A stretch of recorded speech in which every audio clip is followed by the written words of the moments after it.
Terima kasih Anda masih bersama kami di Berita Padang. Bagi Anda yang baru saja bergabung, kami hadirkan kembali 3 berita utama pada pagi hari ini.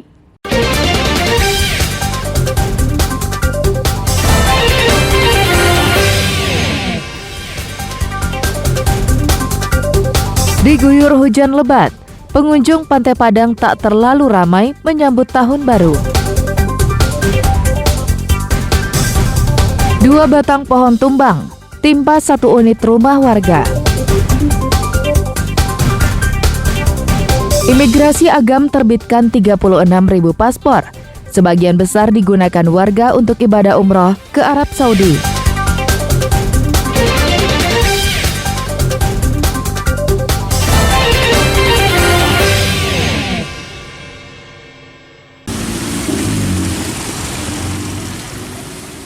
Hujan deras yang melanda Kota Padang sejak Minggu sore berimbas pada kunjungan warga yang akan merayakan malam pergantian tahun baru di kawasan Pantai Padang.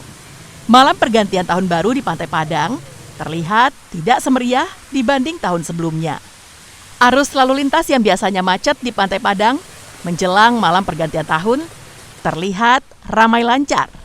Meski demikian, petugas gabungan tetap berjaga-jaga untuk pengamanan malam tahun baru di kawasan Pantai Padang. Di malam pergantian tahun baru, warga yang datang berharap Kota Padang lebih tertata lagi. Seperti diungkapkan oleh beberapa orang pengunjung Pantai Padang, mereka menyoroti masih banyaknya pungli dengan modus uang parkir atau uang sampah yang membuat pengunjung merasa kesal dan tidak nyaman saat berkunjung. Selain itu, minimnya lampu penerangan dan kurangnya bak sampah juga menjadi keluhan bagi masyarakat maupun wisatawan yang berkunjung ke Pantai Padang. Dan juga tukang parkir ini lebih ditata lagi, tarif parkir dan tukang parkirnya biar lebih tertib. Jangan kami datang diminta duluan, ada sekitar 15.000 dan pungli tukang parkirnya juga tidak memberi kami karcis. Kami harap juga untuk dinas terkait lebih ditata lagi biar kami pengunjung tidak merasa dikena pala. Yang pertama tuh berkurangnya pungli gitu, kayak pengamen, kayak parkir bebas. Yang kedua tuh lebih diterapi kayak orang jualan nggak ditawar lagi, sampah-sampahnya dikurangin, ya ditambah bak sampah. Terus kan ada tuh di tepi pantai itu orang kan duduk, dikasih lampu lah minimal. Ya lebih baik lagi di bahu-bahu jalan tuh nggak usah pakai parkir lah gitu nak bang.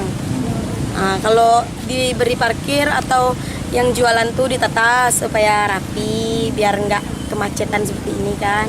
Ya pokoknya yang lebih baik lah ditata rapi-rapi gitu bang. Masyarakat berharap pemerintah Kota Padang serius dalam mengelola pariwisata Kota Padang, terutama objek wisata pantai yang merupakan ikon wisata Kota Padang. Robiham melaporkan dari Padang.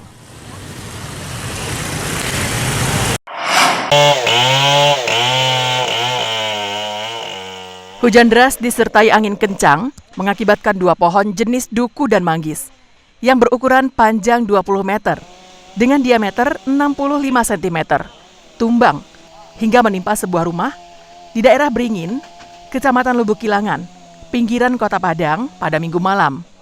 Tim reaksi cepat BPBD Padang yang mendapatkan laporan warga mengerahkan personil ke lokasi untuk membantu mengevakuasi pohon. Dengan menggunakan gergaji mesin, petugas berjibaku memotong 2 batang pohon yang menimpa atap rumah warga itu. Proses evakuasi pohon berlangsung selama 1 jam. Tidak ada korban jiwa dalam peristiwa itu. Namun pemilik rumah mengalami kerugian hingga 10 juta rupiah. Yang 11. Itu kondisi apakah tadi hujan lebat atau tidak, Bu? Agak reda. Enggak reda, Bu ya. Apakah tadi Ibu berada di dalam rumah atau di luar rumah, Bu? Dalam rumah. Itu berarti dalam keluarga Ibu berada dalam keadaan selamat semua ya? Pohon tumbang akibat hujan disertai angin kencang yang mengguyur Kota Padang menjelang pergantian malam tahun baru. BPBD Kota Padang mencatat ada 5 titik lokasi pohon tumbang. Salah satunya menimpa rumah warga. Alfi melaporkan dari Padang.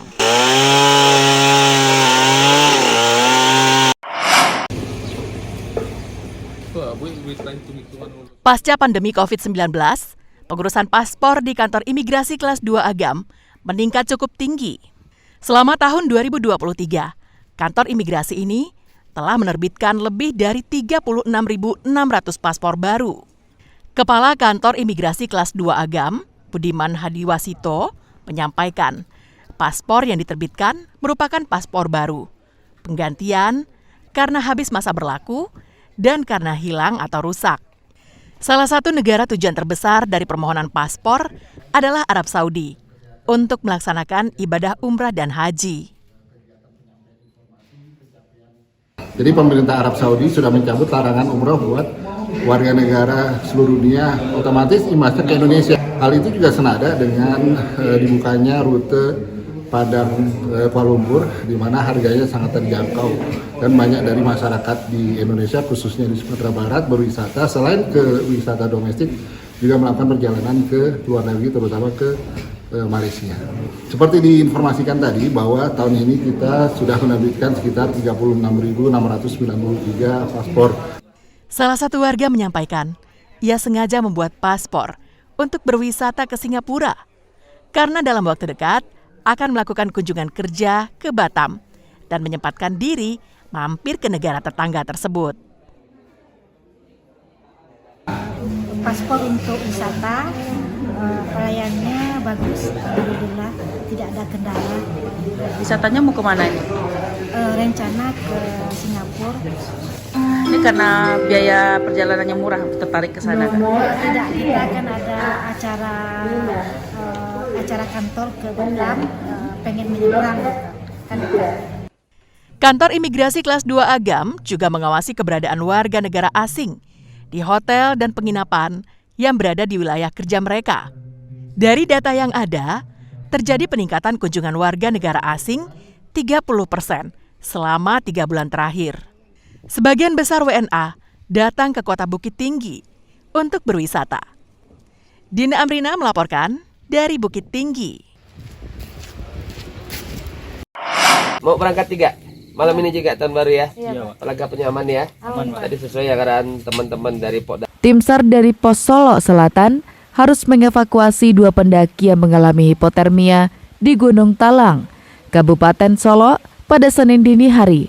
Hipotermia adalah kondisi tubuh yang kehilangan panas tubuh karena faktor cuaca yang dingin. 2 pendaki mengalami hipotermia saat berada di puncak Gunung Talang akibat cuaca buruk. Tim SAR harus menempuh perjalanan hingga 2 jam di tengah hujan yang mengguyur kawasan Gunung Talang. Kedua pendaki itu dibawa tim SAR ke Posko 1 di jalur Bukit Bule dan diberikan pertolongan pertama. Kedua pendaki dalam keadaan selamat dan diberikan obat hingga makanan. Pos Unit SAR Solo Selatan mencatat ada 83 pendaki melalui pintu masuk kawasan Aye Batumbua dan 292 pendaki yang melewati jalur Bukit Bule. 2 orang survivor yang mengalami hipotermia dan langsung dilaksanakan evakuasi ke Posko 1 dengan bantuan dari pemuka masyarakat, pemuda setempat dan Pokdarwis yang bersiaga saat ini di pintu rimba Bukit Bule, Gunung Talang. Gunung Talang adalah salah satu gunung yang dipadati para pecinta alam saat pergantian tahun baru, karena 4 gunung lainnya di Sumbar ditutup pasca erupsi Gunung Merapi yang terjadi tanggal 3 Desember yang lalu. Alfi melaporkan dari Kabupaten Solo.